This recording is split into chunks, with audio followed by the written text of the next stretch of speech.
Xcon Media. Welcome to Xcon Media. Appreciate you tuning in. If you're new to the channel, please give us a like, comment, and subscribe. We is just trying to get out the truck. That's all. That's all. What's going on with you, man? What's good with you? How you day? How your day? How your week been? Ooh, can't hear you. Audio. Let me see here. Okay, I heard so I hear something. Yeah, I hear something. Nah, I don't hear you.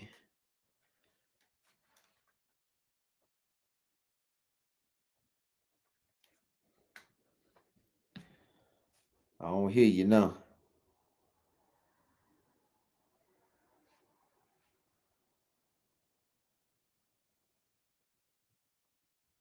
Still don't hear you.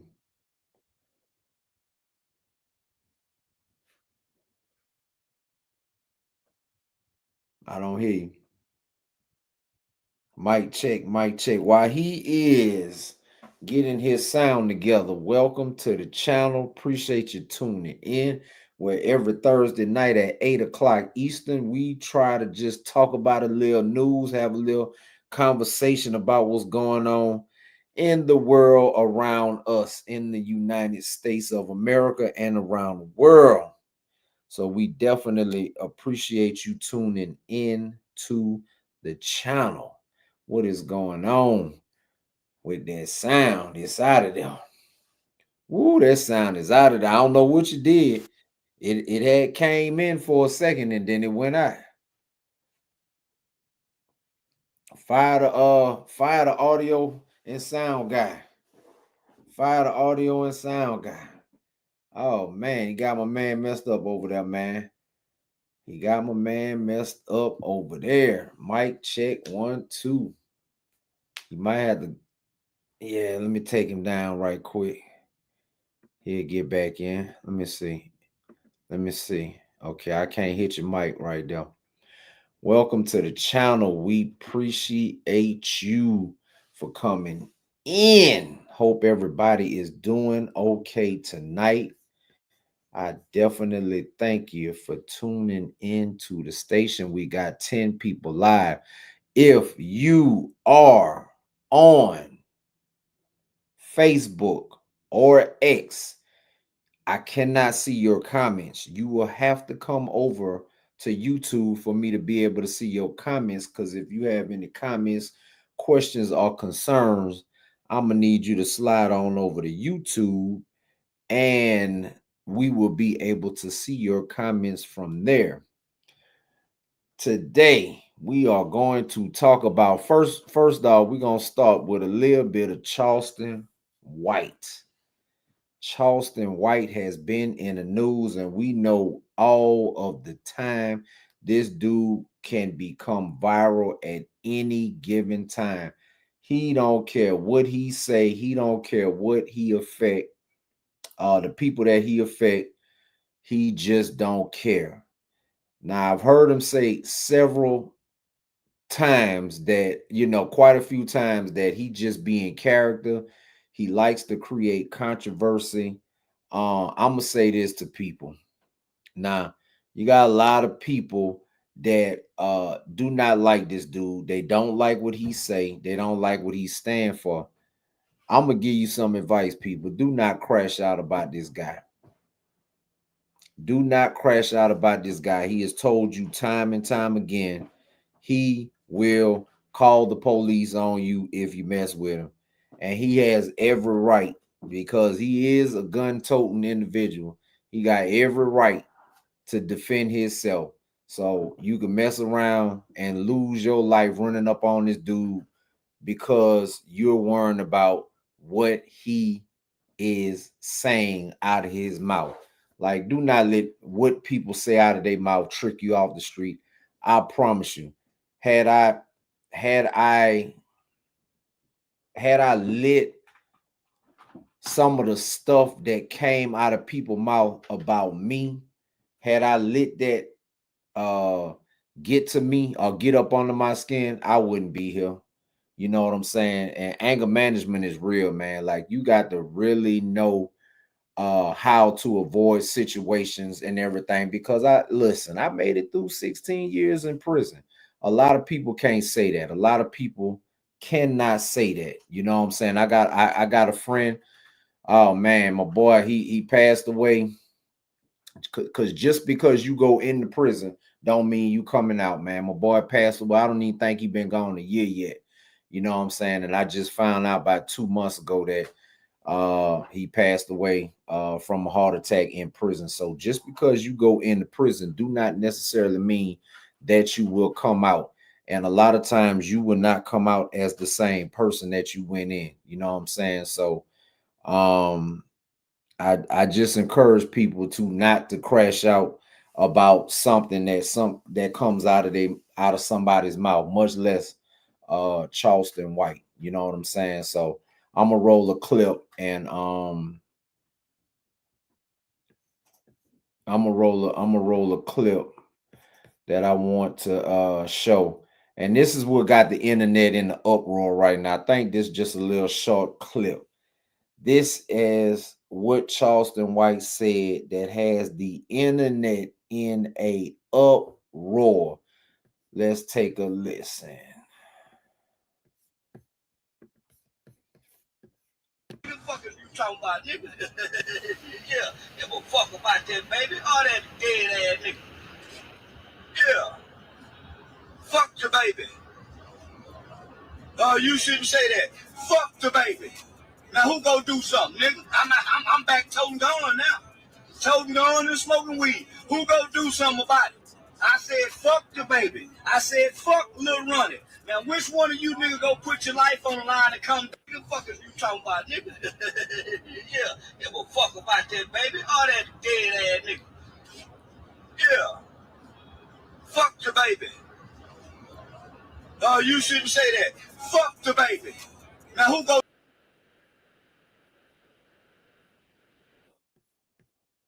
Listen, people.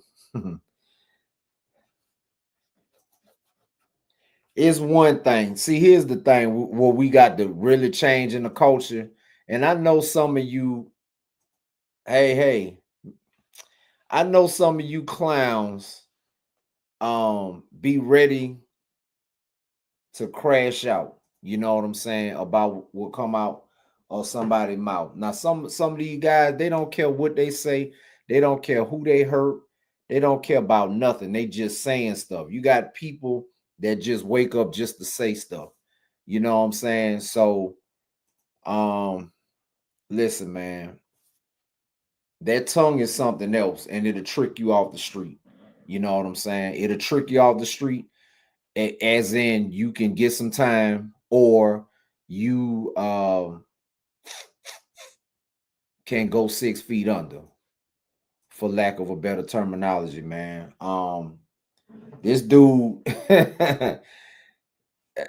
we we we have to stop accepting the fact that kids, old people, and women get dragged into the street life and the street beef and everything. You know what I'm saying? Like, why aren't kids off limits?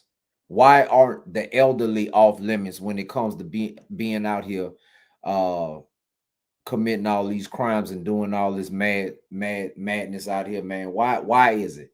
You know, Charleston White sat there and said that, man, and it's like, wow, like I understand that he got a First Amendment constitutional right to say what he want to say. I understand that. Um, and people, if you let this dude trick you off the street, that's on you. Make sure you living with the consequences, you know what I'm saying, of your actions. Because obviously he is chasing a dollar, and the only way he can get that dollar is by making himself viral. And I just hate that he is using um deceased people to try to get, to try to get his dollar. It's one thing to talk about the daddy, the rapper, you know what I'm saying? I don't know him, never heard of him. It's one thing to talk about him, but when you talk about an innocent 5-year-old child, that just touch a lot of people's nerves. And I'm not condoning this at all. However, this dude is very, very ignorant, and he don't care for his own life. So he don't care about yours. So I would advise any and everybody, think before you act. I tell people all the time, man, don't let a 2-second decision cost you the rest of your life. A 2-second decision can cost you the rest of your life. Let me say it for the people in the back, the people that don't hear me. A 2-second decision can cost you the rest of your life. I need you to let that sink into your soul. It took me all of 25 seconds to do the dumb shit that I did. 25 seconds to get in that trouble. And it took me 16 years to get out of it. And that was the blessing, because I could have died. I could have died in the commission of a crime. I went through a high-speed chase. I could have died in that. I could have died in the county jail.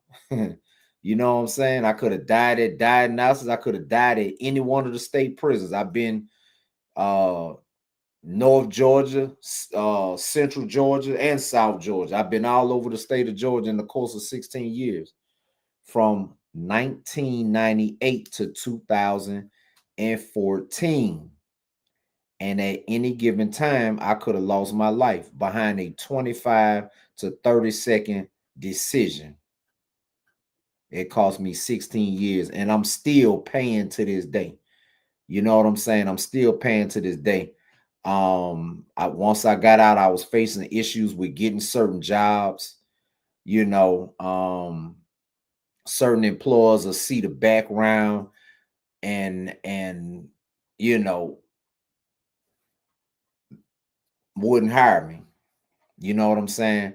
It had became to the point where I had to say, you know what? I'm not putting it down on the application. You want to find out about my background? Do your check. If you don't find it, we slide. I'm working. And one employer, I think the longest job that I had while I was out here for 3 years before I became self-employed. I I had a choice of to go to 2 different trucking companies. One trucking company, they did their background check, found my criminal background. They declined to hire me, so I ended up at um the other job, which turned out, hey, at the time I didn't know it was the best decision, but it turned out to be the better decision. Like, God closed one door for me and the other one just opened wide. And that was the one that I was supposed to be at. You know what I'm saying? So I ended up getting in that company. I'm hitting all of the bonuses. I'm catching awards for uh being the top trainer in the Southeast. I caught awards for going to my school, recruiting people, bringing people into the company. And by the time they found out that I had a criminal background, I don't know who in 2 years in decided to do a criminal background check. But at this time, I'm already in here 2.5 years into the job. So I had showed them that I was an asset. And that's what a lot of people got to realize. You know what I'm saying? Your chance is what you make of it. You know what I'm saying? And I will be writing a book. I'm in the process of writing a book. It's like 86% finished, and I'm gonna get my whole story from beginning to end out there. But I'm just waiting for one more thing. I'm just waiting for one more thing to unfold but that book possibly might be coming later this year or early next year sometime. What's going on, Q? We back. Yo, can you hear me now? Oh man, you fell off the face of the earth. You good? Yeah, the devil is a Wink lie. twice if you all right. You know what I'm saying? The If you in devil trouble, is a you know what lie, I'm man. saying? Yeah, Yeah, man. we Yeah, back up and running, but yeah, ain't nobody I blocking these blessings. Yeah. yeah, for sure.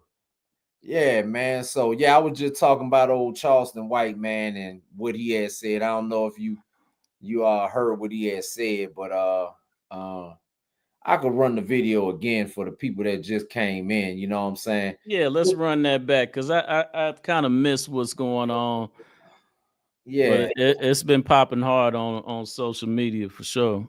yeah. This Yeah. one oh Mr. White said right quick. I just want to catch your thoughts on it. Holding on and smoking weed. Who gonna do something about it? I said, fuck the baby. I said, fuck Lil Ronnie. Now, which one of you niggas go put your life on the line and come? What the fuck is you talking about, nigga? Yeah, give a fuck about that baby. All that dead ass nigga. Yeah, fuck the baby. You shouldn't say that. Fuck the baby. Now, who gonna do something, nigga? I'm back toting gone now. Toting on and smoking weed. Who gonna do something about it? I said, fuck the baby. I said, fuck. Yeah. Yeah, man. Uh, So that's the it was a rapper and his 5-year-old daughter got gunned down at a car wash about a week or two ago. yeah, man. True to character. True to character. Nothing surprising, shocking on that one. That's just what he is, what he's doing, how he's rolling.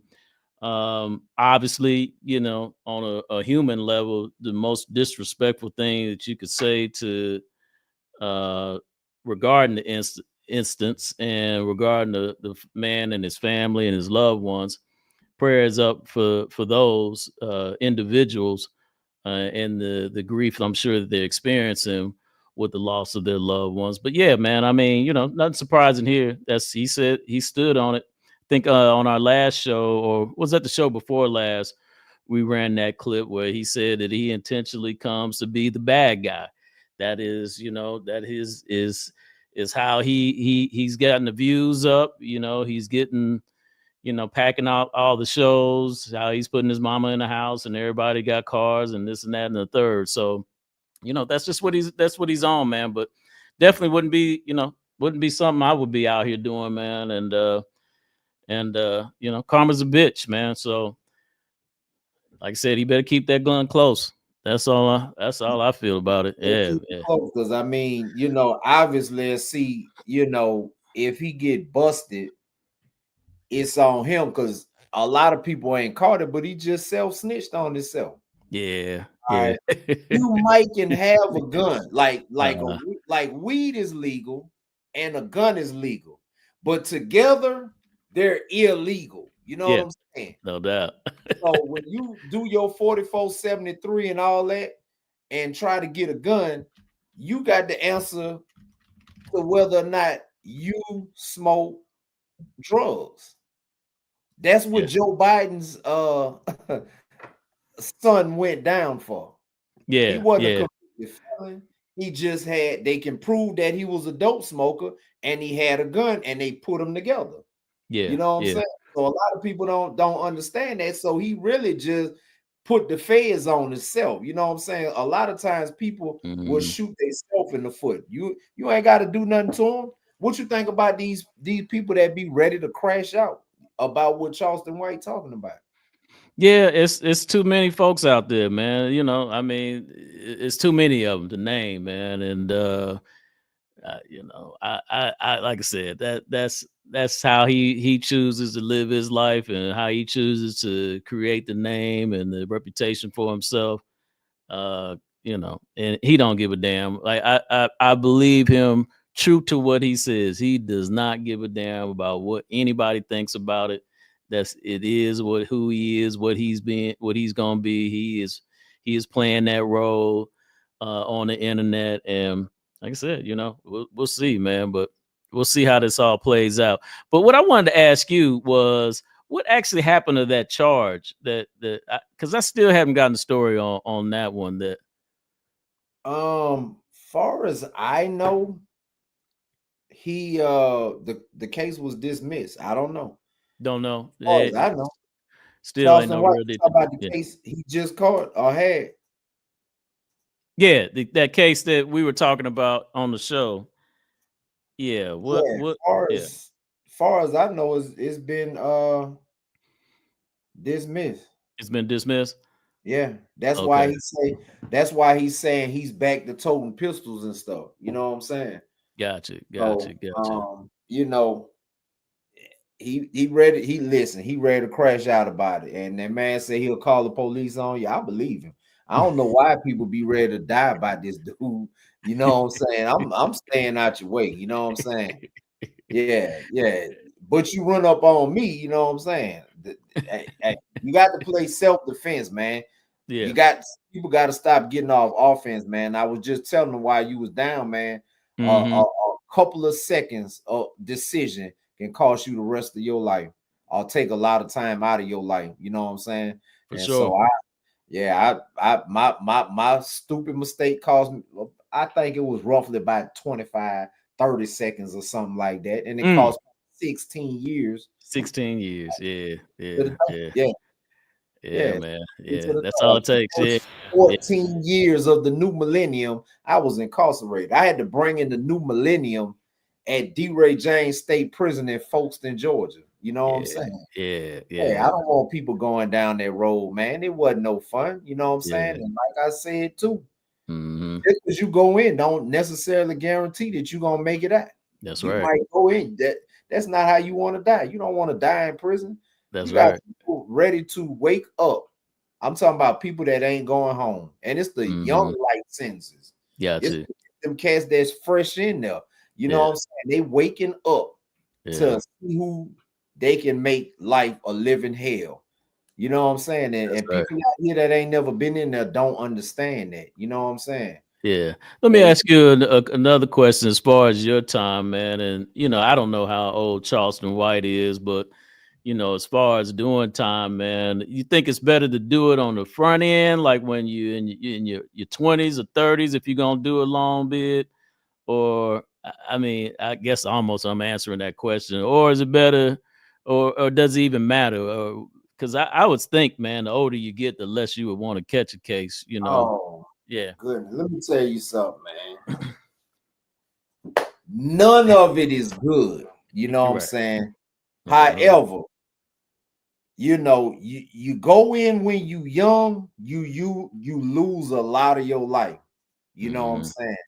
Now, if I had the choice, it would have been while I was young. You know what I'm saying? Yeah. I can't go in now. I'm 50. Yeah. What I look like going to prison right now? Yeah. You know what I'm saying? We used to, you know what I'm saying? We didn't live life a little bit now. You know what I'm saying? Yeah. Experiences, then traveled. I got a family, you know what I'm saying? What I look like going in there in there now. You know what I'm saying? Yeah, No. The show is better when you young because you can clean up from them mistakes. You know what I'm saying? If you go in as an old man, you might lose everything. Yeah. You know what I'm saying? I can't get it back.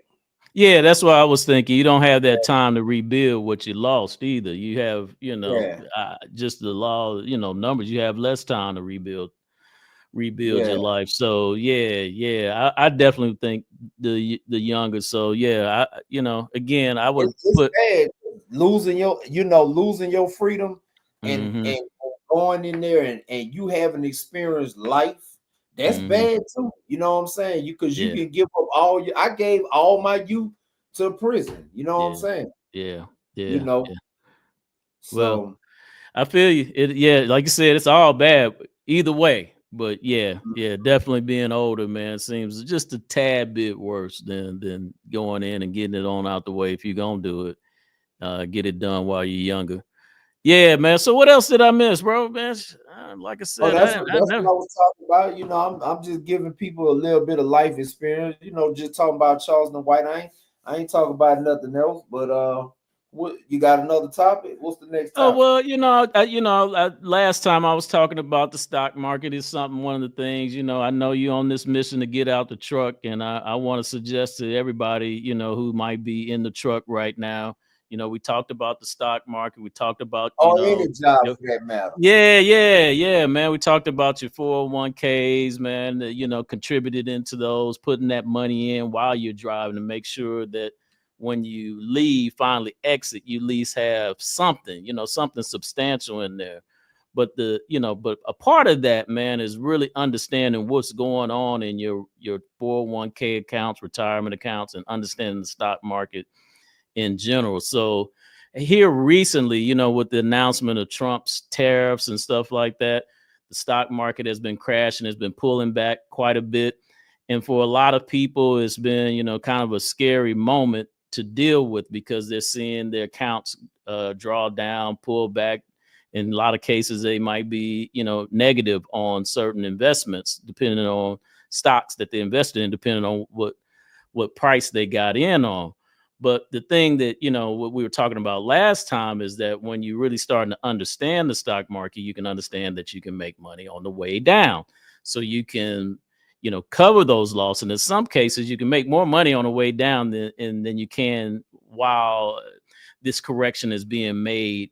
I won't say it's always better to have a stock market that's booming, a bull run, when it's going up green and to the right. But if it's going down red and to the right, you can still make money that way as well. And one of the things that I advise for many people to do that is understand how to do options trades and how to buy puts. So calls are when you place trades betting on a price to go up. Puts are when you're placing bets on a price of the stock to go down. And as it goes down, those stock prices go down, the more money you make.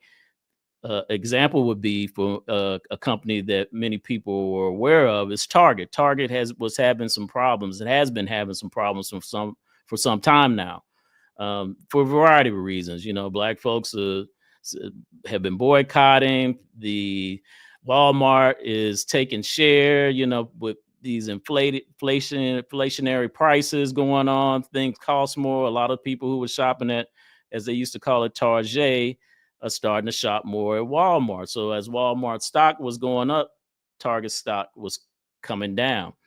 And so anyway, long story short, that was a perfect opportunity to buy puts going all the way down to make money when you kind of know that there's noise happening around us, that, these companies like that are in a tailspin. And so, that could be for a variety of different companies. When you hear that they're starting to have some troubles, look into, options trading, look into understanding how you can not only buy calls, but you can buy puts and make money on the price going down. So that's my word, brother. Okay, all right, that's some good information. Yeah, for sure. Every time I talk to you, boy, I learn something about that stock market. I'm gonna get into it. What you think about while we on the topic of stocks? What you think about penny stocks and all that? You know what I'm saying? Yeah, it could be. You can make. There's a lot of ways to make money. I ain't gonna even lie, man. And really, when you're dealing with, you know, when you're dealing with accounts, we'll say 10 grand or less, 5 grand or less in that money range. You might want to look at the stocks that trade at $10 or less, because there are some buy opportunities there. There's some way that you can grow your account.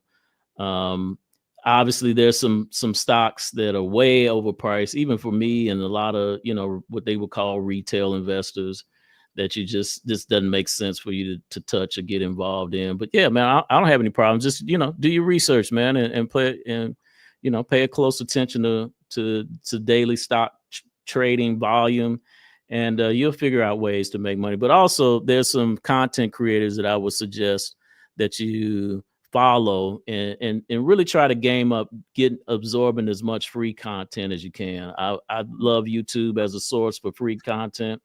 I have a guy that I follow. His name is Invest with Henry. He's good, man. He is a former trader at Goldman Sachs on Wall Street. So he brings a lot of that inside trading experience that he got working for them, and he just puts people on game as far as understanding, things to look for in the stock market. So I've learned a lot from him, learned a lot from Wall Street Trapper. Big shout out, salute to him. There's a lot of content creators. I would say just start watching them all, start absorbing all that free content, and then put you some money together, 5, 10K, and then just start, taking some shots in the market, man. You're gonna lose, but you'll find ways, man. You'll learn lessons from those losses. But and don't bet the whole house on it on one single thing, in my opinion. But as you gain better understanding, you'll understand how to chalk up more dubs than L's, and you'll figure out a way, man, to make additional money to pay bills, or just understand how you're going to make additional money to put away for things like retirement, or just having a rainy day fund, some savings. Just figuring out ways. It's the best way to grow your money passively than any other thing. Think about it. You put money in, you can do it from your phone, you can do it from your computer. There's, you don't need an LLC, you don't need a website, you don't need a logo, you don't need to have clients or customers, you don't have to have nothing but some money and some understanding. And it is literally one of the best ways to make money grow out there, right from home. Yeah, in my humble opinion. I can dig it. Yeah, no doubt.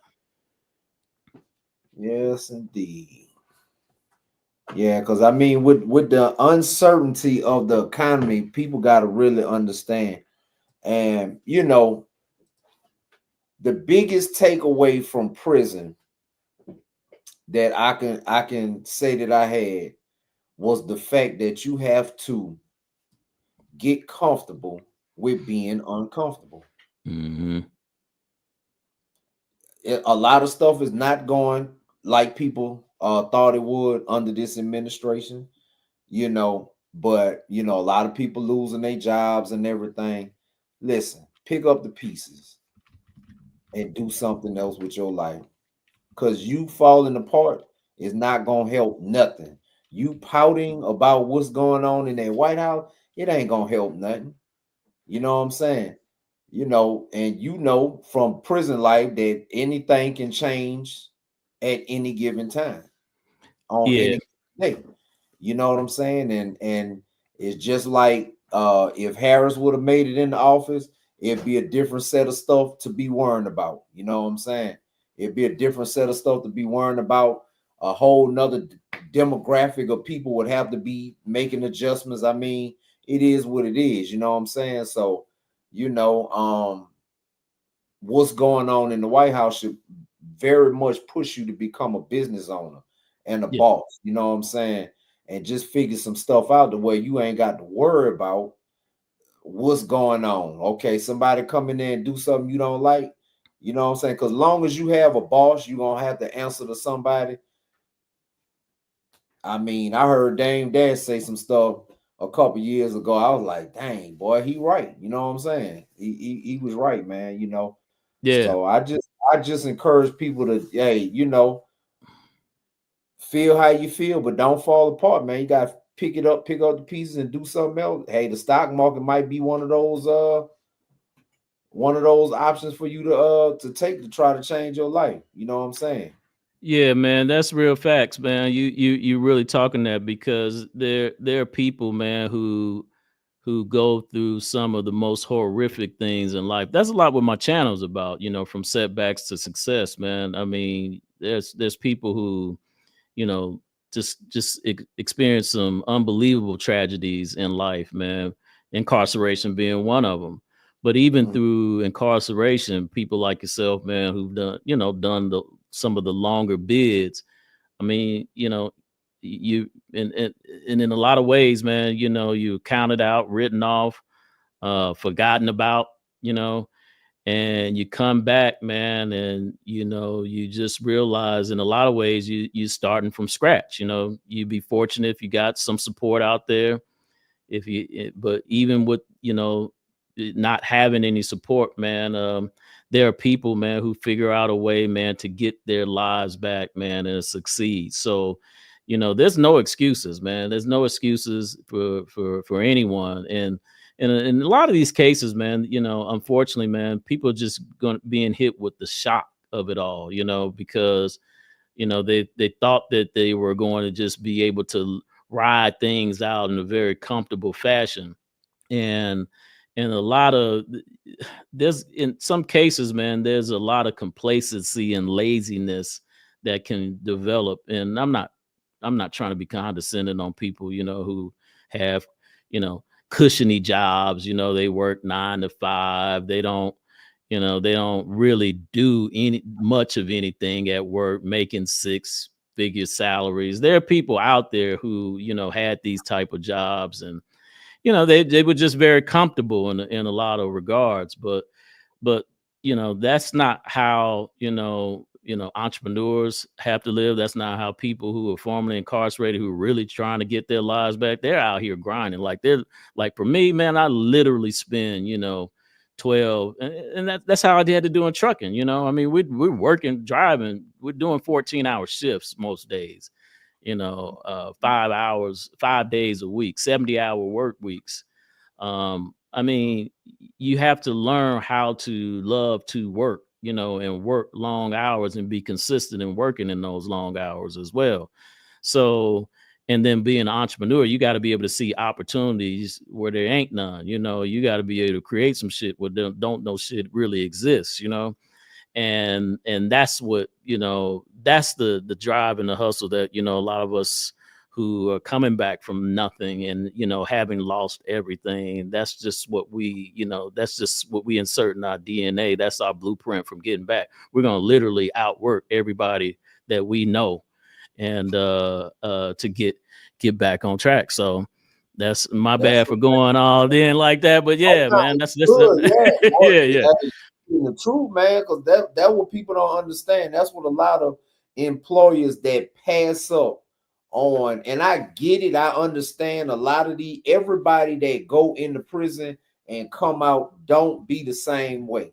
We are all not the same. I have done time with so many cats that's back in the joint. A lot of them had life sentences.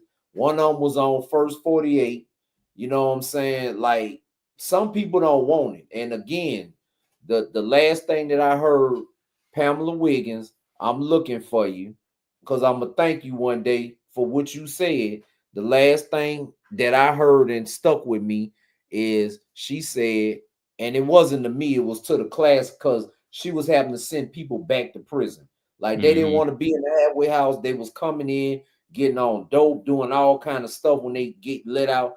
Man, I was going to work, coming back. I had the same job the last 10 months I was in there. Out the whole time I was in there, I kept one job, which was very hard to do. But the last thing she said was, I can't want it for you worse than you want it for yourself. Some of these people out here don't want it, man. You know what I'm saying? Some of these people do not want it. They just don't want it. You know what I'm saying? Yeah, they don't want it. Yeah, I agree, man. I agree. And but there's a lot that you gotta go through too, man, to get to that point, because I was messed up when I got out, man. I was very messed up. I went from being ecstatic about being out, seeing some grass and some trees for the first time. People like, damn, man, you like I literally, when I left prison, man, and got in the van to go to the halfway house, brother from the halfway house was driving me. He was, he was recently released as well. And we drove by, man, and I saw a tree and some grass, man. I got all choked up and emotional. He and I'm just like, man, damn, bro, man, I don't even know where this is coming from. But it, for a lot of people, they don't understand it. But it was just like, man, I hadn't seen grass, man, in 5 years. I hadn't seen a tree in 5 years, and like, damn, I had forgotten they existed almost, man. Was, And so, you know, bro, man, saw me kind of getting choked up. I was like, man, I don't even know where this is coming from about no damn tree. He was like, man, I get it, bro. I get it, you know. But there's just a lot that you go through, man, emotionally, man, you know, because you're dealing with all that prison shit you gotta, you know, kind of detox from, you know. Just being on prison time. Folks don't all understand a lot of that, you know. And again, man, you know, it varies. You know, I know for me, social media was something I just didn't want to check into initially, man. I didn't really want to see everybody floxing and flexing. It just wasn't. I checked into it once and it just was doing something wrong with me psychologically. So I just stayed off of that for a while until I felt I was in a position to be comfortable with it, where I could, you know, not have those things that I had with it. So, you know, just it's tons, man, that you got to adjust to. But, you know, if you about that thing, man, you about, you know, collecting more dubs than L's in incarceration, federal prison, state prison, they L's, man. You know, Yes, that felony is but an L. however, Yeah. a L is not a loss. A L is a lesson. You can turn your life around. You know, I'm a redo my video. Give me a couple of months. I'm working on something, but I'm gonna redo my video about how to get a pardon. You know what I'm saying? And you know, I went in, did this 16 years, came out, you know what I'm saying? 6 years later, got a full pardon from the state of Georgia. Like a lot of people, a lot of these offenders don't realize, hey, just because you committed a crime, most crimes, I would say, you know, probably, you know, 98% of the crimes that you commit, you can come out and be a productive member of society, but it's all on you. You know what I'm saying? So 6 years after I came home, I got a full pardon from the state of Georgia. And you know, a lot of people don't realize you can get your gun rights back. You can vote. You can run for office. You can do everything. You know what I'm saying? You can get your record cleared. You can get record restrictions, expungements. You can do all that. You know what I'm saying? But it's on the individual. You know what I'm saying? You cannot get out here and make impulsive, boneheaded decisions and expect to be successful. You know what I'm saying? Because once you come out for, that's what the second chances are all about. You know what I'm saying? It's what you do with your second chance. I made a determination when I was on that bus leaving state prison going from the halfway house. I made a determination. I'm not going back to prison. You just knew you was dead set. You was not gonna let I'm not going anything. back. Yeah. I'm not gonna let nobody trick me off the street. You know what I'm saying? If I had to take somebody down, it's because it was self-defense. You know what I'm saying? And that's the bottom line. I'm never gonna let somebody get me mad enough to send you to hell. You can't do it. You can't possibly do it. It'll only be for self-defense purposes. You know what I'm saying? So that's the type of mindset that people got to realize, man. If it ain't affecting you, if it ain't affecting your family, your kids, your mom, your dad, or whatever, man, live to see another day. Yes. It's that simple. Just live to see another day. So how much paper did you have when you got out? None. Okay. You didn't have to worry about all that. Okay. Out, it was over with. It was Rap City when I came out. Hypothetically, if you had paper, how would you have moved any different than you did, and if so, like how? Like, well, what advice would you give to people who are out here on paper on how to move? Stay off the drugs, stay away from alcohol, don't hang around no ex-offenders. You got to change, like you on paper, you got to move different. You know what I'm saying? Because you got to realize that one little bitty thing that you do can send you back to prison. You gone back. And sometimes they want to send you back for 2 or 3 years at a time. You know what I'm saying? Don't let you add 10 years. You know what I'm saying? They're gonna send you back for 2 years. You get out, you might get sent back again. You know what I'm saying? Stop failing these drug tests. Like folk be really getting out. I don't understand what the fascination with drugs is, with weed, with alcohol. I don't understand why people so fascinated by it. However, when you on probation, parole, or anything, you can't be around it. So just don't do it. Just don't do it. That's Just simple as that.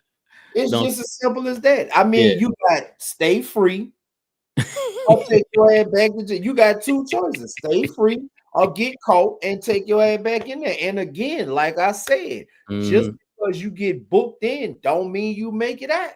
That's right. We see on the news all the time in Fulton County Jail. A lot of these cats don't make it home. You know what I'm saying? So why subject yourself to that? Yeah. So if I would have had paper, I don't know. Like, I don't do nothing. I still don't. I still stay inside the bounds of the law. So I would have did everything that I possibly could do. Call the probation officer. Be at every visit on time. You know what I'm saying? It's an addiction, but hey, look, boy, for me, I can't speak for nobody else. But for me, I don't want to go back. So I would have been able to curb whatever addiction, you know what I'm saying? So yeah, it's on the individual. I can't want it for you worse than you like want it for yourself. Like some people don't mind going in there, you know what I'm saying? Damn. I can't do it, man. Bro, you don't miss them ramen soups and the macro packs and I don't. What? I don't. No, I don't. Make one of them bowls on Friday, you know, movie night, whatever that. You don't miss all that. I don't. I didn't care about no movies. I was always on the gambling. I'm looking for the gambling. Okay. The poker table at shoot some dice, tone, chess, spades. You know what I'm saying? Yeah. I'm looking to gamble on the Friday night. You know what I'm saying? Yeah.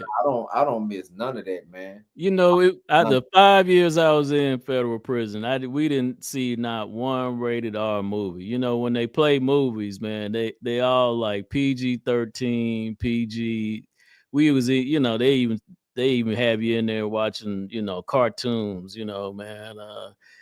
I guess it's their way of, I don't know, man. I couldn't understand. You know, a grown ass man. I need people to understand what you be giving up when you leave the street. You are a grown ass man getting told what to do. Go sit your ass down. You know what I'm saying? Wear these stripes. Count time. Yard call. Yeah. State down. Yeah. You know what I'm saying? You a grown ass man and you gotta live like this, man. That shit is degrading, man. Degrading. Federal prison, 9 o'clock, lockdown every single night. I don't care. Saturday, Sunday, it didn't matter. You in the cell at 9 o'clock. And for a lot of guys, they in the bed because I mean, ain't nothing to do, really. You know what I mean? Only so many. That's a good question, Miss Ann. You see Miss Ann's question. Did you ever do the sauce? No. Not me. I've had plenty of fights. When I first went in, I was really fighting. I was fighting in the county jail. I fought in diagnostics. The first prison I went to, I was doing some fighting. But then thank God I got sent to the only state prison in the state with education. So they had horticulture, they had small engine repairs, they had computer class. So once I started getting into those classes, I started removing myself from the trouble because I'm like, okay, if I'm enrolled in this class and the class is 3 months, then if I get to week 6 and get into a fight and have to go to the hole, I done lost all that. You know what I'm saying? So that was my motivation. But as far as have I ever been stabbed, shanked? No, I never did that. Nothing more than fights with me. And my whole time I was in the, when I tell you people think I be playing, I was in an open dormitory the entire 16 years, except for like 1 month. when I was at D-Ray James, when I first came into the system. And I made up my mind at that time, I couldn't be in the cell. I wasn't one of them cats. I didn't like being in the cell with another dude. You know what I'm saying? Because 9 times out of 10, they wasn't what I was on. They wasn't on what I was on. You know what I'm saying? So I spent all my time in the open dormitory, no matter what camp I went to.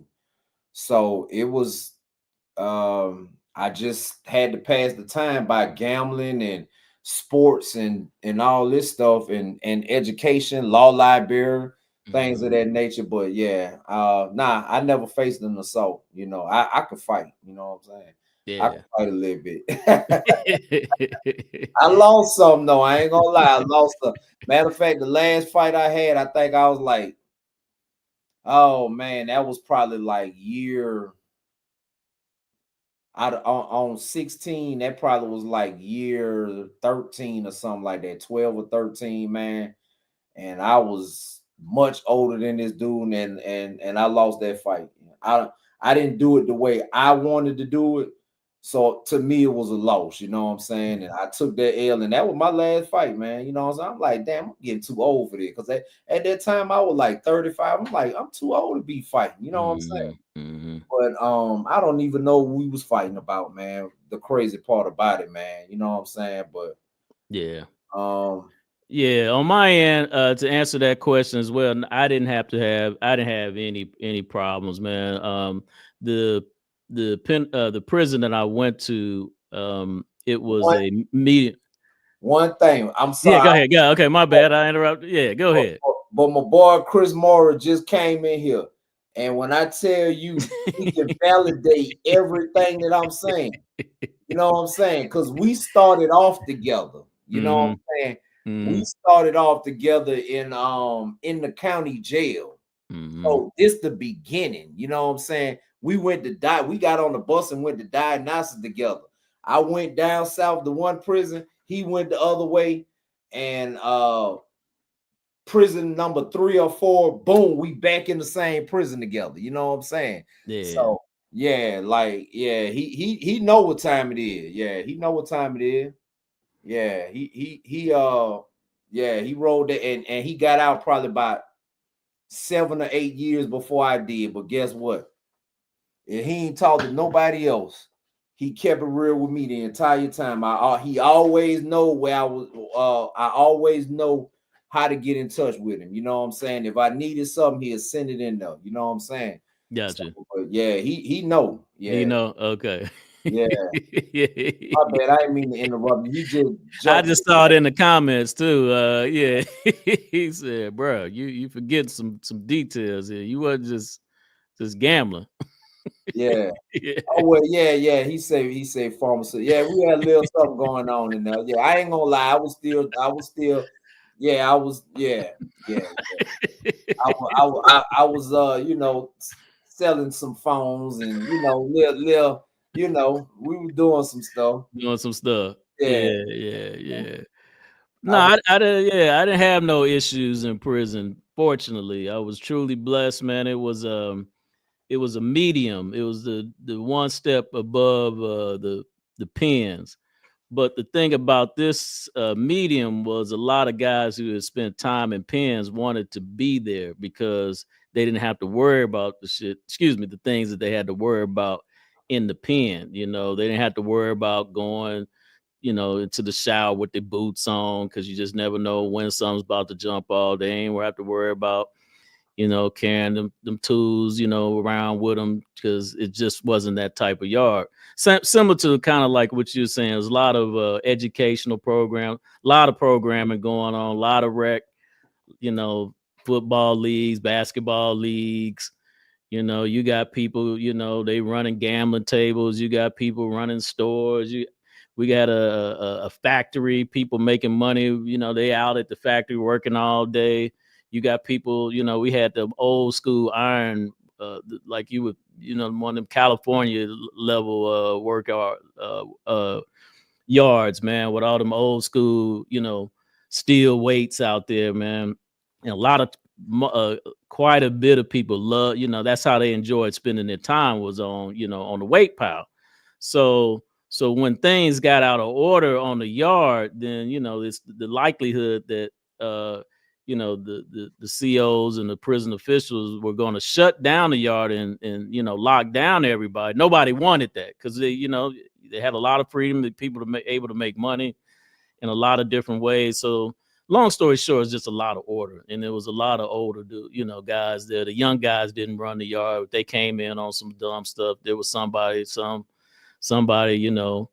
who the enforcer who was going to get them straight checked out, man, handle that business and put them in line and on how things really run.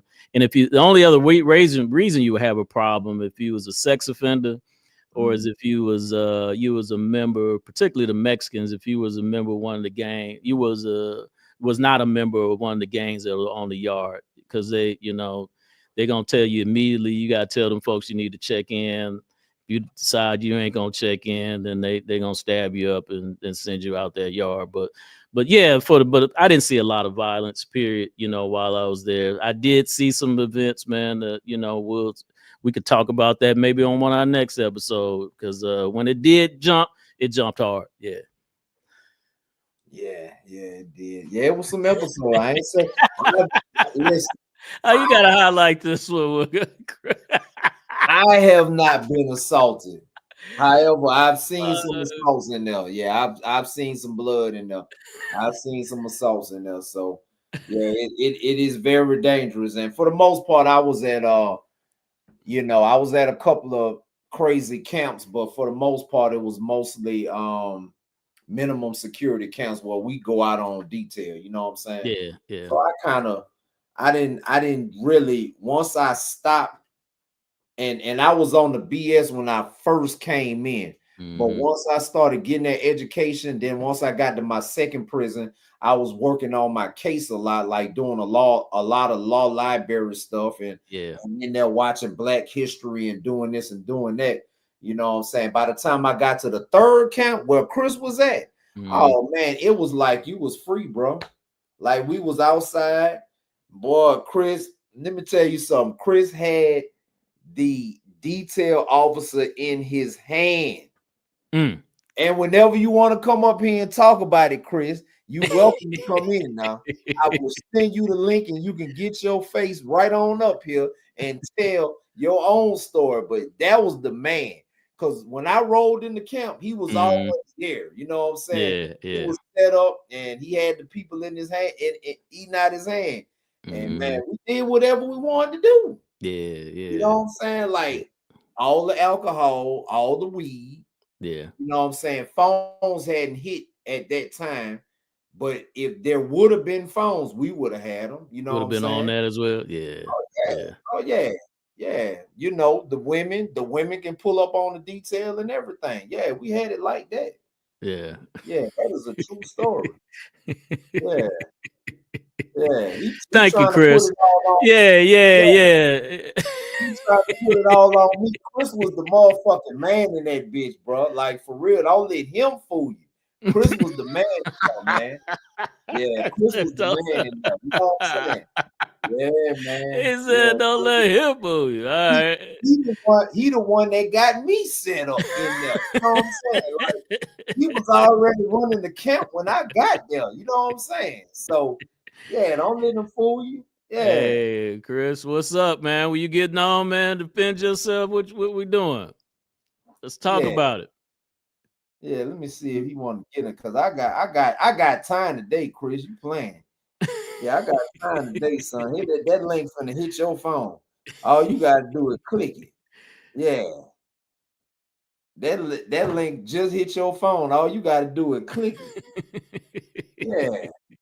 And you get up here and tell your own story. I got time today. He said, "Not today, fam." Okay, all right. Okay, yeah, I feel you. Okay, all right. That's good. All right, well. Yeah, for sure. We'll come back to that one. Yeah. We're gonna get back in there. He gonna get on one day though. But good question, Miss Sam. Good question on that. Yeah. That was a real good question, because I kind of like some of these questions. I might have to, I got a lot of stuff to talk about. I ain't gonna even lie. And one day I'm gonna give it to the people, man. I think that's what the people want. Yeah, it's a trip, man. When you asked me today, you know, how long you been out, and I was like 2016. I was like, damn, it's been 9 years, you know, and it's crazy, you know, because at a certain point, you know, you start putting that stuff behind you because you're looking ahead, you're not looking back, you know. You're dealing Mm, with what you got in front of you now and what you're trying to accomplish tomorrow or next week, you know, next month, next year. And mhm. so yeah, so you know, when you asked me that, I was just blown away that it's been 9 years since I've been out, you know, and again, you know, those memories will always stay with you, but it's not like you just at this point, you know, I ain't spending a whole lot of time each and every day thinking about that stuff. I'm thinking about, you know, The what these next next play, moves, next play, next play, next and plays. that's what I tell a lot of people, man. I don't think about prison. Like that was one of the things that it happened in my life, and Hmm. I can't worry about that. You know what I'm saying? I got to move on. I don't let that hold me back. You know what I'm saying? I don't let that hold me back, man. That was one of them things in my life that I had to just pick up the pieces and move on. Like I've been out for 11 years. I've been through a lot of ups and downs in 11 years, but guess what? I'm still rolling. I'm still going. You know what I'm Yeah, and saying? I like those that Me advice. support Yeah, system too, boy. yeah, Me yeah. support system. Hmm. Yeah. Yeah, and I like that advice you gave because one of the things that you do realize when you're in prison, you realize or you see at least a lot of people who come back.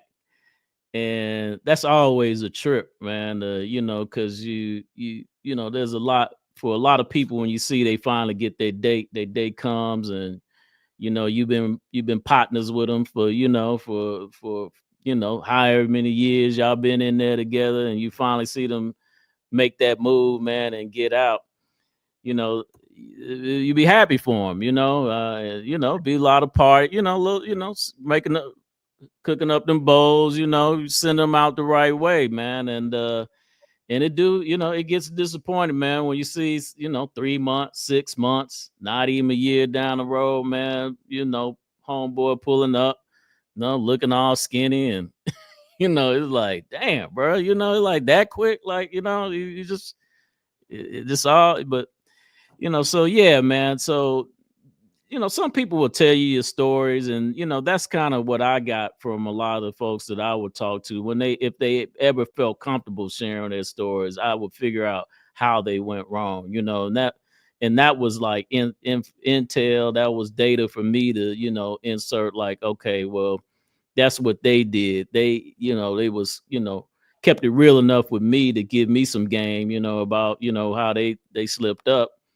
and all I gotta do is, you know, is take that game and do the, you know, 100-degree opposite, 180-degree opposite of that, you know. So and so that's why I kind of came up with the same strategy you came up with, man. I was just like, man, I'm gonna stay out the way, you know, I'm gonna stay all the way out the way. You know, Mm, you know, there's no secrets because there ain't nothing I got to hide, you know. mhm. And with the probation officer, because I was on paper 3 years, and you know, after the first 3, 6, maybe 9 months, they just looked at me, you know, every single time, like, bro, you know, he ain't nothing really to monitor here. So after about a year, man, my probation officer fall back because he got, you know, he got cases where, you know, he's monitoring active people. You know, they're making him, they're the type of people he's got to spend his time on, you know, monitoring and trying to figure out, not me. So Right. yeah, so after a year, man, I barely, you know, I always moved like I was still on probation because you know my thing is like the end was going to be the end to me, you know, and the end was not just being released from prison. The end was being off paper, period, you know. Mhm. And so when I got to that point, then I felt a little more comfortable. Still not, you know, I still monitor everything because it's just things that are built in me. You know, I don't just ride with anybody. You know, I got to know how they move, how they do things. You know, I mean, I don't, you know, I'm very intentional about where I go and where I'm at, and just those types of things. So yeah, it's just a mindset I think that you develop, that just keeps you, keeps your probability of being, your probability high of that I'm not gonna ever see the inside of no prison ever again.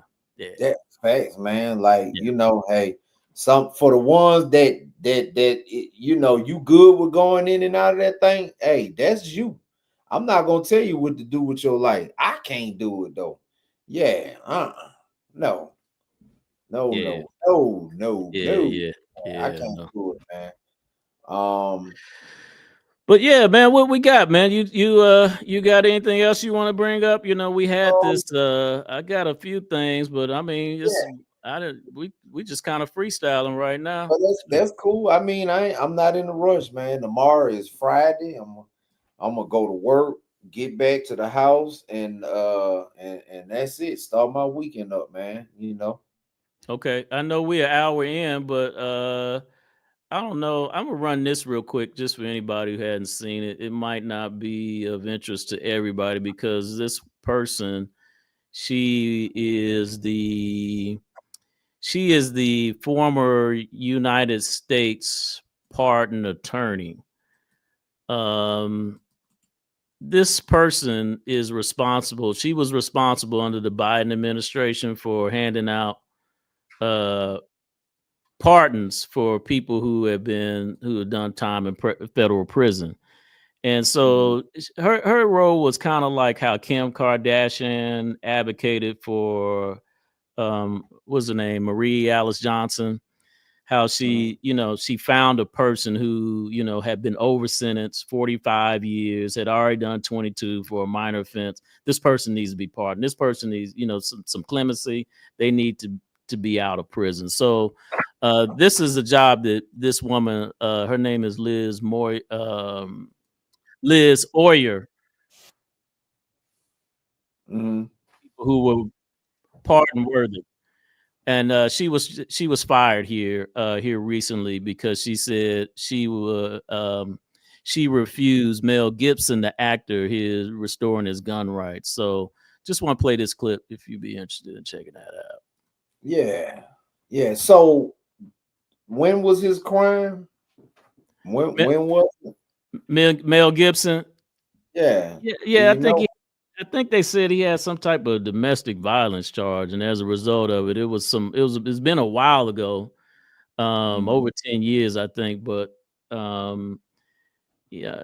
Anyway, he's real good friends with Trump, and he wanted to get his gun rights back. He feel like it's been long enough, and she denied it, and she got fired.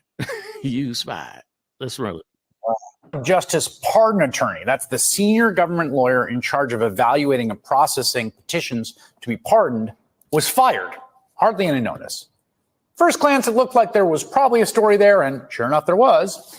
Here's the headline. DOJ official says she was fired after opposing the restoration of Mel Gibson's gun rights. The pardon attorney, Liz Oyer, said she was told, quote, Mel Gibson is a friend of the president, and that should be justification enough to restore his gun rights. When she didn't go along with the recommendation, she was fired.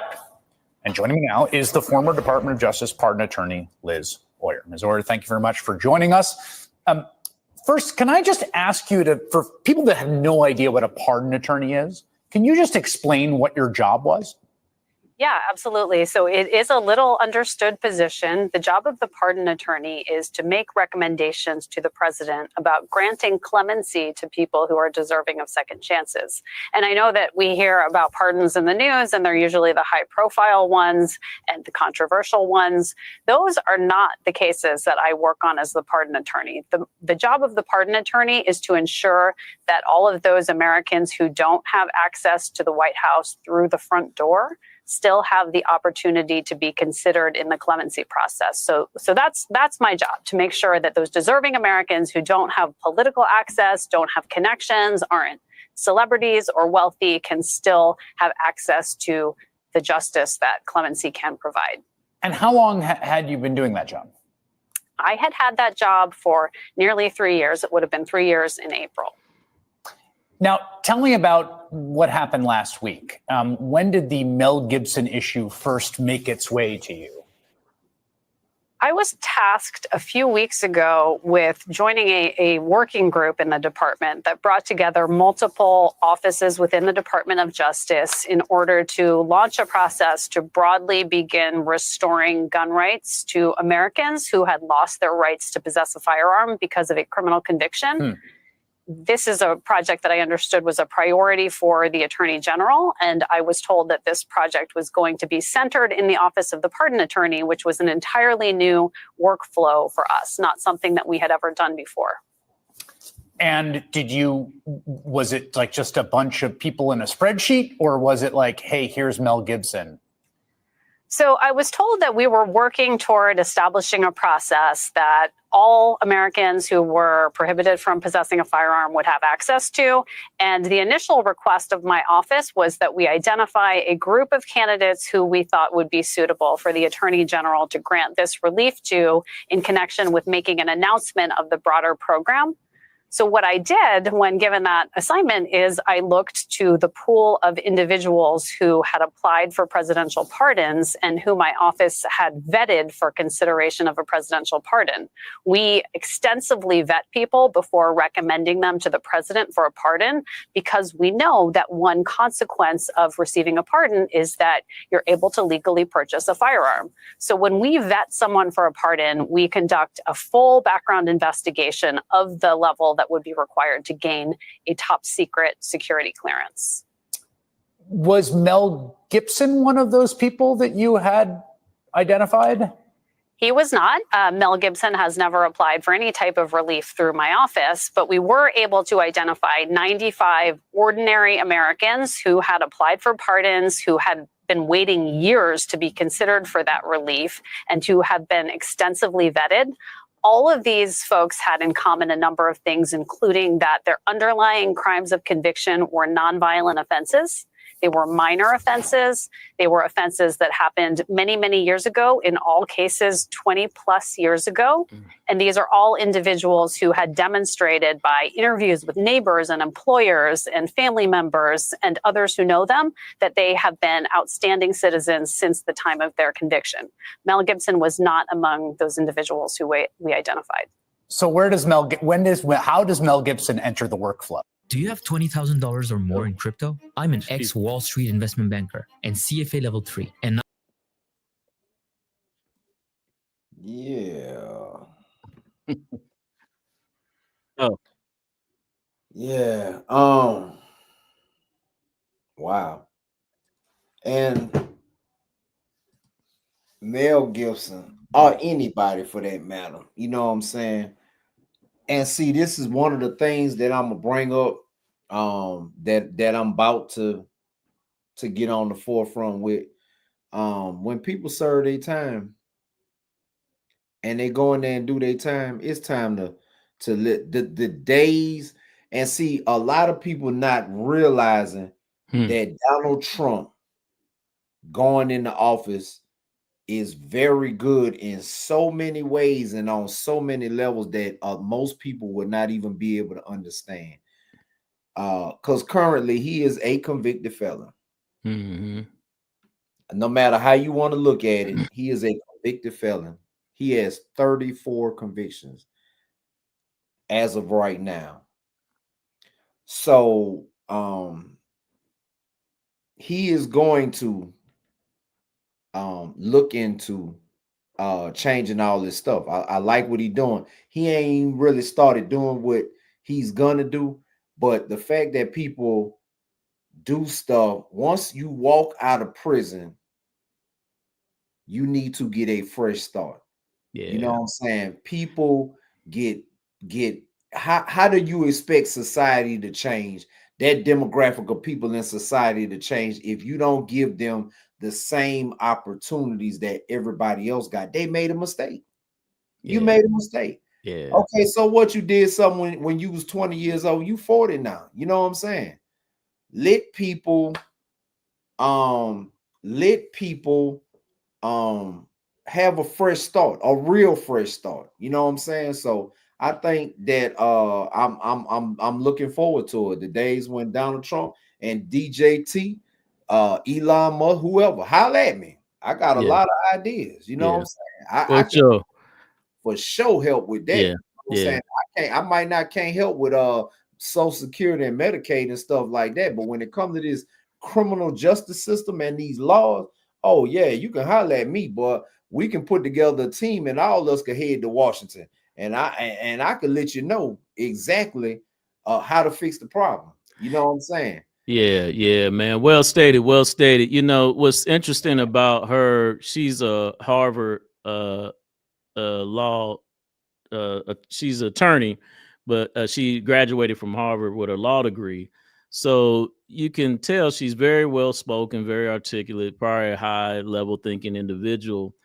But what was I'm glad you read through a lot of that. No diss from her personally. Like I said, getting a degree from law degree from Harvard is no short accomplishment. But she said a part in there where their way of determining whether you were worthy or not of getting your rights back was this to the same level of getting a security clearance with the federal government.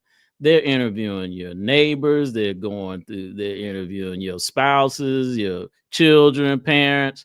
You gotta, I mean, they're doing a whole deep scrub just for you to have your gun rights back.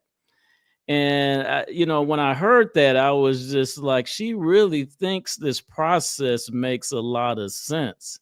And because she's so, she's such a thinker, in a way, it made sense to her. But bro, that's too much. That's too much. That's too damn much to have to take somebody through after they, like you said, they done their time, they paid the price, they're released, in some cases paid their restitution off paper. I mean, what else do you need to prove to anybody other than,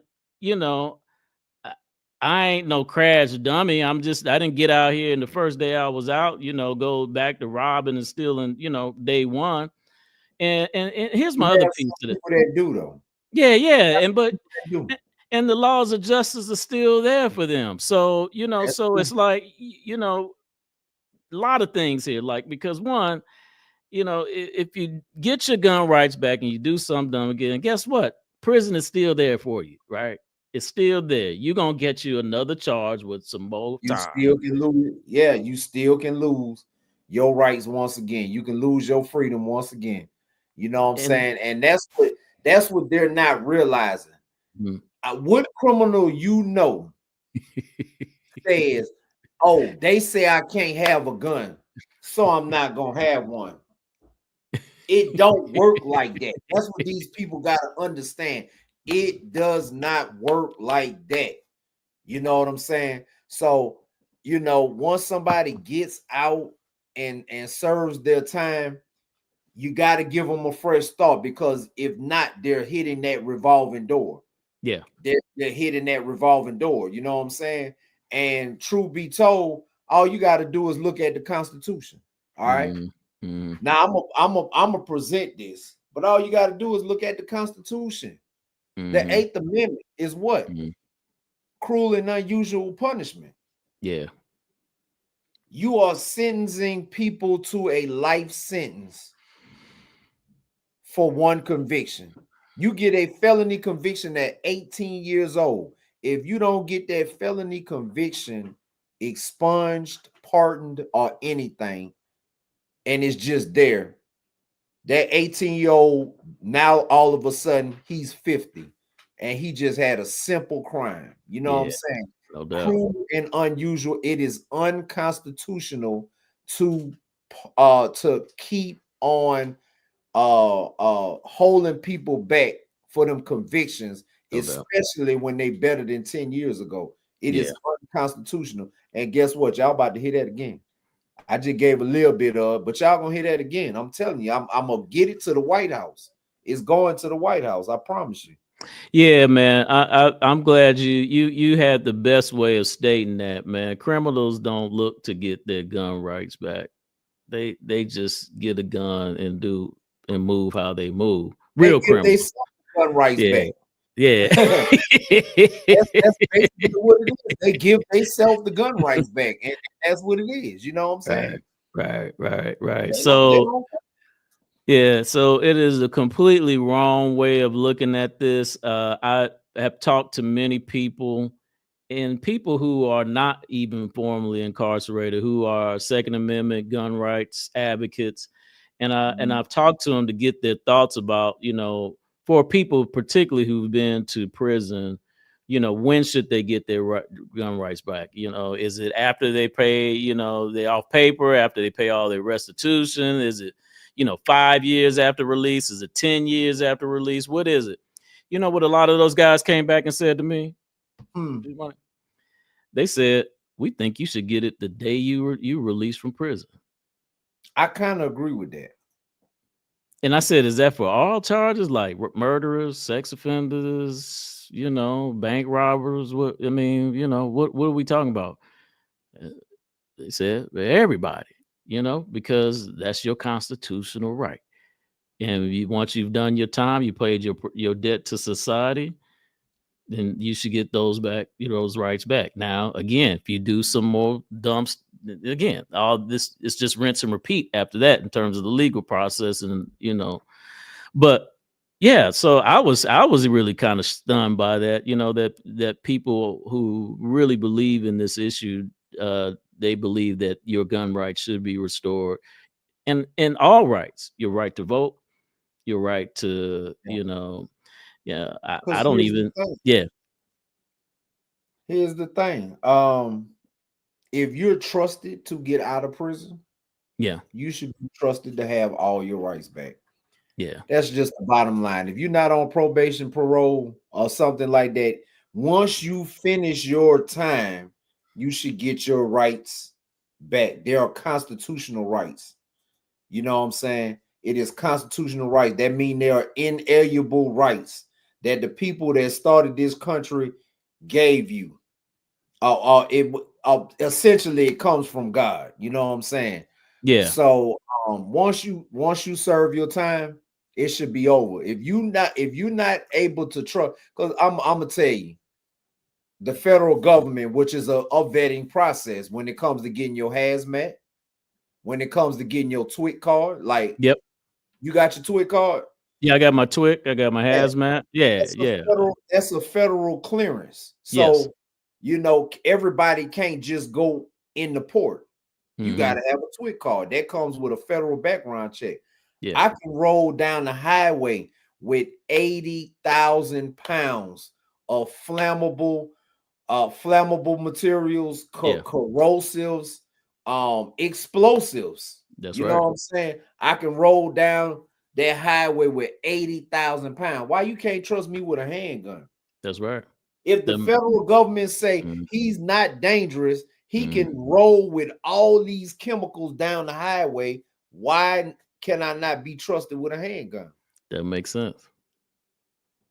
I don't get it. Yeah. If I ain't got to kick my shoes off, because I got the TSA pre-check as well. You know what I'm saying? So I get through the airport. I don't be in them long lines, except for Atlanta. The line is long for everybody in Atlanta. You know what I'm saying? I ain't got to kick off my shoes and do all them extra checks that the regular people go to. Because why? Because the federal government say I'm trustworthy enough to be able to get in the express lane. They know I'm not going to get on the plane with the stupidity. So why couldn't I be trusted with a handgun? Yeah, and the thing, man, if you continue to suppress people like that, you're going to create more problems anyway. You'll create failure. It's like even with the job market. If you don't, I can't get a job, I can't vote, I can't find no place to stay. Like, what in the hell do you think you expect me to do? Like, but be a criminal. You know what I'm saying? Like, you gotta give people the opportunity to get their life back, their lives back, because if you suppress all of that, you say you made that mistake one time, we're done with you for good. Like, kind of, monsters you really will start creating out here in these streets. Right. Society don't want that. It don't need that, man. You need a pathway for people to experience their rights and freedoms again. And then that's how you make, things overall better. But there's a comment right here. It says, I want you to highlight that if you can, or maybe address it. It said, I would have to say no repeat. Oh, you got it up. You already got it up. Yeah. Okay. What's your response to that? I agree with that. I agree with that. If you keep running your ass in and out of prison, you know what I'm saying? Like 4-5 times you in and out of prison. Each time you go back, it should be a longer sentence. If you get 5 years this time and you get out, you ain't learned your lesson, go back for 15. Maybe you'll be old enough by the time you come out. The next time your mind will be right. You know what I'm saying? Repeat offenders, yeah, because they don't get it. Some people go in prison 1 or 2 times and they come out different people and they don't go back. That's cool, but you got some people that go in and out. I got a couple of acquaintances that in and out. Like I was in there for 16 years and I seen some of them dudes get in or out and out like 5 or 6 times on my bed. You know what I'm saying? So some people just don't get it and they keep going in and out until some of them have gotten life without parole. Now there's some data to support that the older, particularly with men, get, the less likely they are to go back to prison. The recidivism rate is much lower the older men get, and I think that age starts at around 35. They've done these surveys, so maybe to your point, Storm, that that definitely after age 35, even if you have more than one conviction on your record after the age 35, there's less likelihood, and the data supports it. There's less likelihood. Maybe for the younger people, they've been doing some, 1 or 2 bids, and you're gonna have to wait till you're 35 before we give you those things right back once you get out. But there is a lot of data support that the older that you get, the less likely you are to do some stuff that's gonna get you back thrown in prison. For the most part. So yeah. So anyway, man, good stuff, man. Good stuff. I hope we can get this. Like, share, comment, subscribe. Definitely share big time. Truck, man. It's just that simple, man. The more you watch our content, the faster we gonna do to get out of the truck. I just want to talk to y'all every day, all day. You know what I'm saying? I really do. I want to pull up. I don't care if you was in damn Idaho. You know what I'm saying? I want to pull up, man. You know what? I'm about to come out there and holler at y'all for a week, man. We on the plane, man. We on the way. You know what I'm saying? So, yeah. Get me out that truck, man. So yeah. So we, you know what I'm saying? We can get us a studio in the A. Have us a studio here in OKC. Do some lives. You know what I'm saying? Oh man, I got some good. I'm gonna drop this one, man. I had a concept, man. I've been meaning to run this by. I'm gonna run it publicly, man. It's called First Friday for Felons. It's the first Friday of every month. We jump on live. We get people to come on, talk about their stories, their success stories, just anything, man. Whoever got the best stories, we're gonna vote by committee in the chat. Whoever got the first success, the best story that the committee votes for, the audience, the people vote for, we're going to bless the Cash App with $500 on spot. That's when we get these numbers up, right? Oh, yeah. Would you be down for that, man? Does that sound like a... Absolutely. Okay. Yeah, man. Yeah, I've been running this around. I'm like, man, it's been in my spirit to do this for people. Yeah, but my pocketbook has said a little something different. Right. Listen, that's why I know God gotta bless me with this money. You know what I'm saying? Because I want to be a blessing to people. Yeah, for Got it. sure. You know what Yeah. I'm saying? But I do want to be a blessing to people. So I Yeah. know, I know it's coming. It's A coming. lot of deserving people out here, man. A lot of deserving people. And it really, man, I said $500 is where to start, man. I wanted to run that number. We have a special episode, man, where we drop $5,000, man. Boom. On Boy, spot. Yeah, we yeah. up through there. We doing that, boy. You know, boy, we is up through there, boy. The YouTube will be showing up popping. Yeah, yeah. Oh, yeah. Like, comment, subscribe. Yeah, definitely the comments on the video itself, those help the algorithm. Also share it to anybody that you know, man, who needs some positivity, maybe formerly incarcerated. They don't have to be formerly incarcerated. Just people who just interested in understanding and knowing, yeah. Yeah, it could be anybody. If you it could be somebody that's on that crash course, because some people don't get caught. You know what I'm saying? Mm-hmm. But hey, just let them know. It's some people in this chat, and I'm telling you, it's some people on this channel in this chat, and that I'm associated with. Boy, we got a story for every situation. That's right. You know what I'm saying? So, man, I just encourage people, man, to just think about what you do before you do it, because cameras are everywhere. Yes, sir. That's what deter everything. And a lot of times, if you're not afraid of the consequences, you're gonna commit the crime. I'm afraid. I'm gonna tell you, look, I'm scared. Yeah. Y'all understand that? I'm scared. I'm not doing that. I'm not going back, man. That's the bottom line. Like, I've had all these ups and downs. You know how bad I need some money. But guess what? I ain't going back to the streets to get it. I promise you that. You over that, man. Not doing that. Yeah, man. I know a lot of people on that time, man. They just said, no, man, can't do it. Can't do it, man. I'll just sit and suffer, man, you know, and be patient and be extreme amount of patience, man. But I'm not going to make that move. Yeah. Yeah. Yeah. No, I'm talking to Chris and Ann. They don't think that 5 stacks is coming. That 5. Who said, oh, somebody hating us on us already? Okay. Oh, okay. No, they talking about Trump.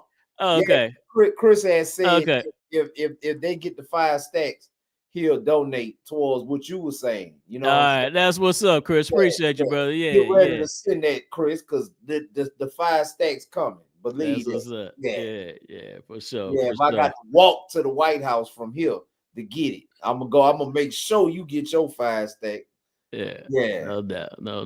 Yeah, and if I win the jackpot, man, I'm blessing some hands now, and I'm gonna make it public too. Yeah, especially that Mega Millions.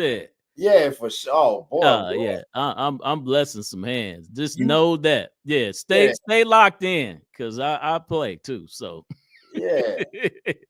Hey, what you got anything on that? Because I ain't been following it too tough. Diddy and what's going on? You got a video or two? Yeah, I got one on Sam Bankman-Fried. He's what was this story? Let me pull this up. I didn't know we was gonna get to that one, but he is known. He's known as the Bernie Madoff of crypto, man. FTX. Boy, that's a mean dude. Yeah. This dude's federal restitution was $11 billion. I'll repeat that. His federal restitution was 11 billion, or is, excuse me, he's still incarcerated. He's been in 2 years. Is $11 billion. How much time he got? He's got 25 years. Good God Almighty. Yeah. So, and again, man, I apologize because I got this that we was gonna talk about, but we were just kind of freestyling tonight. But yeah, man. Yeah. But you know, so yeah, this guy is you know, some people, you know, he had parents that were both law professors, I believe. They went to Stanford. He grew up, he's a Jewish, you know, American Jewish kid. You know, his mind operates on a completely different level than most people. You know, he's the, you know, definition of square, I guess. I don't know. You know, I hear a lot of terms, but maybe, you know, I don't know. There's a certain level of brilliance or just knowledge this guy had that was just not where you would find most people. But yeah, man, he caught a Fed case, man, and a lot of people ended up losing money behind it. Some of the charges, let's read here. Let me see here. Yeah, some of his charges.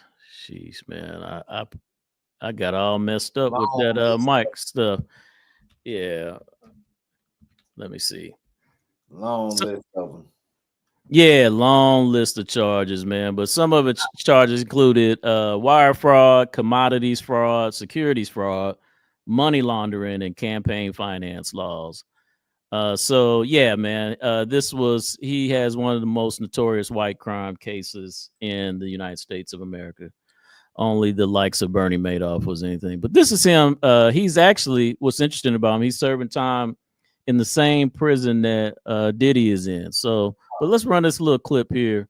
Boy, it's a lot of money in that prison, boy. That's the richest. Like, that's got to be the richest prison in the world. Good. Yeah. Okay, let's see. Man. Here we go. Yeah, I'm in NBC Brooklyn, in a little side room. How long have you been there? I've been in prison for about what's it been now? It's been about 2 years. So what's it like? It's sort of dystopian. You know, the fortunate thing, the place I'm in, I'm not in physical danger. And, you know, frankly, a lot of the staff, they're trying to be helpful. They're trying to, you know, do what they can given the constraints. But, you know, no one wants to be in prison. And you can imagine what happens when you take sort of 40 people, you know, all of whom have been at least charged with crimes, and lock them in a single room for years on end and throw out the key, which is the most trivial things become all that people have left to care about. Yes. Have you had any problems? Not of the sort of acute kind. Like, I haven't had, you know, I haven't been attacked or anything like that. I've had a lot of logistical problems. And, you know, the biggest, frankly, was when I was on trial, trying to get access to legal work was nearly impossible. I would, you know, on a typical trial day, they'd wake me up at 4 a.m. I'd spend 5 hours in various buses, vans, and holding cells until my trial started in the morning. Then trial straight through to 5 p.m., another 4 hours in holding cells and vans. You know, I'd get back at 9 p.m., way after any access to legal work was cut off for the day. So that was the biggest problem. So what do you do all day when you're not on trial? Well, it's a really good question, because there's not a whole lot to do in prison. I read books. I've, you know, started reading novels again. I play some chess, and I work on my legal case to the extent I can. You know, there's appeal, there are other things. I do what work I can from in here on that, but the lack of other meaningful things to spend my time on is one of the most kind of soul-crushing things about prison. I gotta say, we've never talked before, but obviously. Okay. Boy, that's a strange looking dude right there, boy. Yeah. He's an interesting character, man. And by the way, that was Tucker Carlson. He has a really big podcast. For those of you not familiar with him, he's conservative Republican, I believe. And but yeah, this is a long interview. You know, he doesn't cover anything, you know, totally interesting. It is interesting to hear him talk about his description of prison. I've never heard anybody use the word dystopian. I gotta look I gotta look that one up myself. I feel like you just called me stupid or something. Man said it's dystopian. Man. Good grief. Okay, then. His experience was your experience dystopian G Money?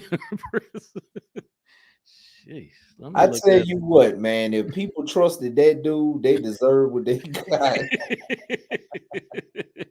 If you put all your faith and trust and gave that dude all your money, listen, you asked for that one. You did. Yeah, you asked for that one. You did not. How could you not know you was about to get got? Man. And see that $11 billion fine, that's window dressing, man. Because here's the thing. They're never going to get that money. All right. They're not going to get that money. He's going to serve, if he lucky, serve 25 years, get through that. Once he is free from incarceration or probation or parole, the fine goes away. They have no way to recover that money. They got to get whatever they can get out of him while he is incarcerated, on probation or parole. Yeah. So yeah, man. Yeah. So yeah.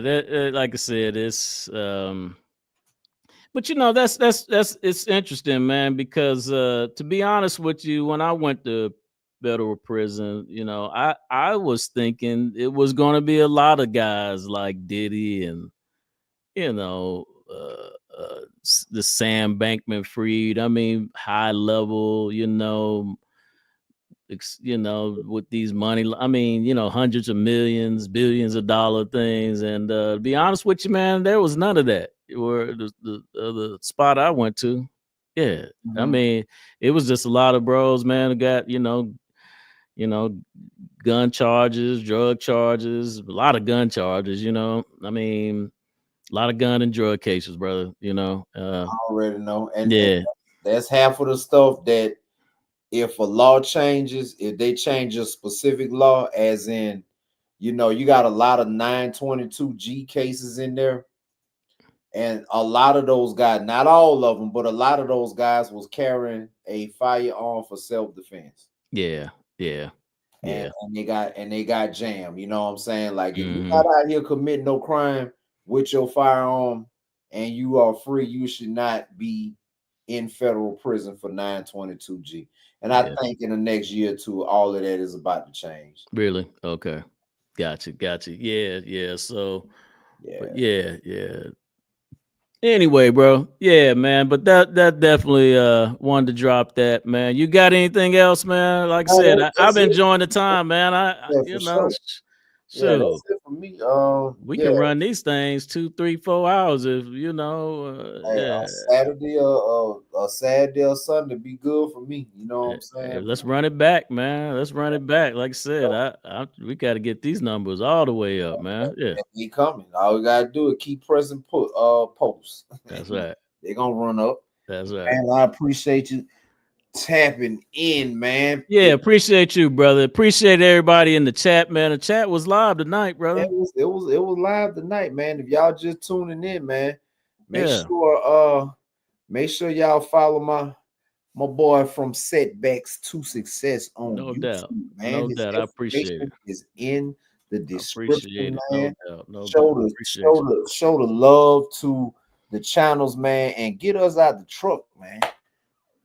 I ask for one thing: a like, comment, and subscribe. It don't even cost you nothing to do that. Yeah. It don't cost you nothing to do that. But man, I appreciate you tapping in. We're gonna do it next Thursday night, 8 p.m. Eastern time. Yeah. Xcon Media, From Setbacks to Success. No doubt. And we appreciate you for tapping in.